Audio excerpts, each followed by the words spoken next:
Halo, kamu lagi dengerin pengalaman membaca buku dari para teman baca yang tersebar di seluruh Indonesia di channel YouTube Resensi Buku.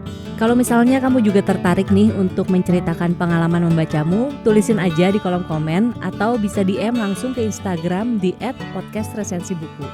Selamat mendengarkan.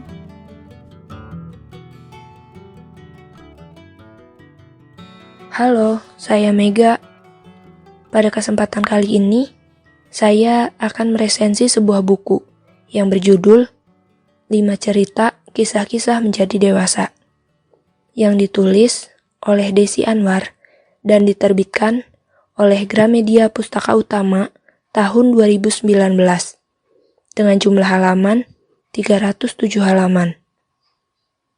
Buku ini cukup menarik, meskipun pada awalnya saya tak terlalu berekspektasi besar, karena belum pernah mendengar ataupun membaca ulasan tentang buku ini. Saya tertarik saat melihat covernya dan diskon harga yang lumayan besar saat itu. Meskipun ada blurb dari isi bukunya, tapi tidak bisa saya pahami dengan baik. Barulah, setelah membacanya sampai tamat, saya bisa mengerti maksud dari blurb tersebut. Buku ini terdiri dari 5 cerita, dengan kisah berbeda-beda, yaitu meninggalnya sang ayah, menyaksikan perpisahan pasangan yang kelihatannya baik-baik saja, keputusasaan karena perubahan-perubahan yang terjadi pada diri sendiri, romansa kesetiaan yang akhirnya tetap berpisah, dan hubungan tak biasa antara anak dan ibunya. Pada beberapa bagian cerita, saya merasa seolah-olah jadi tokoh dalam cerita. Karena memang kejadiannya hampir benar-benar mirip dengan yang saya alami. Seperti mendapat kabar kematian, nilai-nilai sekolah yang anjlok karena berbagai perubahan lingkungan, cara belajar, dan lainnya.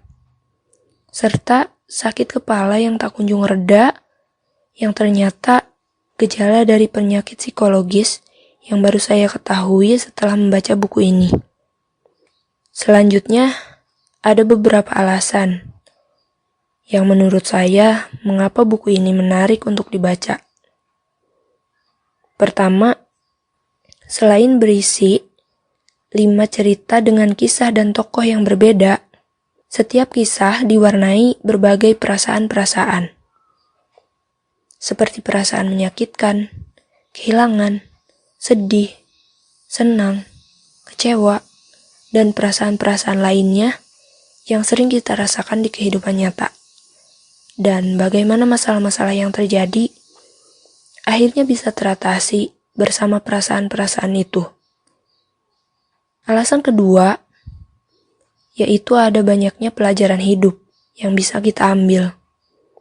Di antaranya, seperti kebiasaan-kebiasaan baik dalam mengurangi sampah plastik, mengurangi konsumsi gula yang kurang baik bagi kesehatan, dan menerima segala keadaan hidup yang kita alami dengan bijak. Yang saya yakin, karena hal-hal baik ini, para pembaca tidak akan merasa rugi sudah membaca buku ini.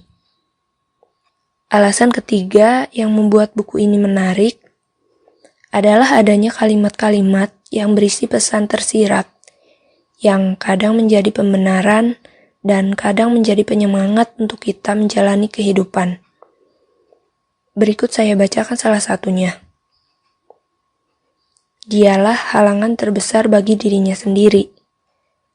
Maka dia memutuskan untuk membuat dirinya sendiri berikut harapan, keinginan, hasrat, dan ketakutannya tidak menghalangi jalannya kehidupan ini. Biarlah mengalir begitu saja, membawa dia kemanapun.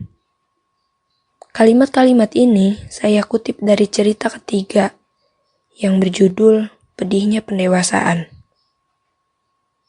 Kemudian, meskipun cerita yang disajikan dalam buku ini padat dan berbobot, pada beberapa bagian cerita, saya merasa sedikit bosan karena sangat detailnya setiap kejadian yang diceritakan. Dan kadang saya merasa kebingungan Karena kadang-kadang ceritanya tiba-tiba sudah masuk ke cerita masa lalu tokohnya. Itulah beberapa pendapat saya tentang buku ini.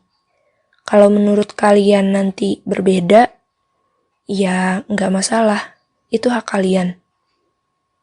Tapi di luar dari kebosanan dan kadang kebingungan yang saya alami itu, buku ini recommended banget buat kalian yang mau membaca satu buku dengan banyak judul dan cerita yang berbeda, dengan banyaknya pesan dan pelajaran hidup yang bisa diambil. Sekian resensi buku dari saya.